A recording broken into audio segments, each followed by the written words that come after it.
Parliament ಒಳಗ ಸಂಸದರೊಳಗ ಹೊರಗೆ ಹಾಕಿ ಅವರಿಗೆ ಸಂಸದರಿಗೆ ಎಲ್ಲರಿಗೆ ಹೊರಗೆ ಹಾಕಿ ತಮ್ಮ ಮನಸ್ಸಿಗೆ ಬಂದಂತ ಅವರು ಸರ್ವಾಧಿಕಾರಿ ಮಾಡ್ಲತ್ತಾರ. ಮೋದಿ ಆಗ್ಲಿ ಶಾ ಆಗ್ಲಿ ಇವ್ರು ಮಾಡ್ಲಿತ್ತಾರ. ಇನ್ನೊಂದೇನು ಮಹಿಳೆಯರ ಬಗ್ಗೆ ಘನತೆ ಗೌರವ ಯಾವುದೂ ಇಲ್ಲ. ಈ ರೀತಿ ತಮ್ಮ ಸರ್ವಾಧಿಕಾರಿ ಮಾಡ್ಲಿಕ್ಕೆ ಅವ್ರೇನು ಹೊರಟಾರ. ಅದ್ರ ವಿರುದ್ಧವಾಗಿ ಇವತ್ತಿನ ದಿನ ನಾವು ಈ ಹೋರಾಟ ಮಾಡ್ಲಿಕ್ಕೆ ನಾವು ಬಂದಿದ್ದೇವೆ. ಅವ್ರು ಏನ್ ತಿಳ್ಕೊಂಡಾರ, ಈ ದೇಶದ ಜನರು ಮೂರ್ಖರಂತ ತಿಳ್ಕೊಂಡಾರ. ಇದು ಪ್ರಜಾಪ್ರಭುತ್ವ ರಾಷ್ಟ್ರ ಅದ. ಇಲ್ಲಿ ವಾಕ್ ಸ್ವಾತಂತ್ರ್ಯ, ಪ್ರತಿಯೊಬ್ಬರಿಗೆ ತಮ್ಮ ಅಭಿಪ್ರಾಯ ವ್ಯಕ್ತ ಸ್ವತಂತ್ರ ಅದ. ಇದು ಸಂವಿಧಾನದ ವಿರೋಧವಾಗಿ ಅವ್ರೇನ್ ಕೆಲಸ ಮಾಡ್ಲತ್ತಾರ. ಇದು ಮಾಡ್ಲಿಕ್ಕೆ ನಾವು ಬಿಡಂಗಿಲ್ಲ. ನಾವ್ ಎಲ್ಲಿ ತನಕ ನ್ಯಾಯ ಸಿಗಂಗಿಲ್ಲ ಅಲ್ಲಿ ತನಕ ನಮ್ಮ ಹೋರಾಟ ಜಾರಿ ಇರ್ತದೆ ಅಂತ ನಾವು ಹೇಳಿಕ್ಕೆ ಇಷ್ಟಪಡ್ತೀವಿ. ನಾವು ಅವ್ರು ತಿಳ್ಕೊಂಡ್ರೆ ನಾವ್ ಏನ್ ಮಾಡ್ಲತ್ತೀವಿ, ನಾವು ಸುಮ್ ಕೂರ್ತೇವೆ. ಈ ಜನರಿಗೆ ದಿಕ್ಕು ತಪ್ಪಿಸಿ ನಮ್ ಮನ್ಸಿಗೆ ಬಂದಂತ ಅವ್ರ ಅಧಿಕಾರ ಮಾಡ್ಬೇಕಂದಿರ್ತಾರ. ಅದು ಮಾಡ್ಲಿಕ್ಕೆ ನಾವು ಬಿಡಂಗಿಲ್ಲ. ಅವ್ರು ನ್ಯಾಯದಿಂದಾಗಿ ಆ ಸಂಸದರಿಗೆ ಒಳಗ್ ತಗೊಂಡ್ರು ಟೀಕ್ ಅದ. ಇಲ್ಲ ಅಂದ್ರೆ ಇದು ಇಷ್ಟಕ್ಕೆ ನಾವು ಬಿಡಂಗಿಲ್ಲ ಹೋರಾಟ. ನಾವು ಇದಕ್ಕಿಂತ ನಾವು ಮುಂದುವರಿಸ್ತೇವೆ.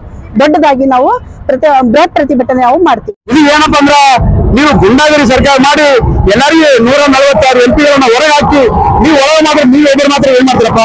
ಎಂತ ಕಾನೂನು ತರ್ತೀರಿ ನೀವು? ನಮ್ಮ ದೇಶಕ್ಕೆ ಎಲ್ಲರೂ ಕಲ್ತಿ ಮಾಡ್ಬೇಕಂತ ಸರ್ಕಾರ ಅಂತ ಕಾನೂನು ನಡಿಬೇಕು.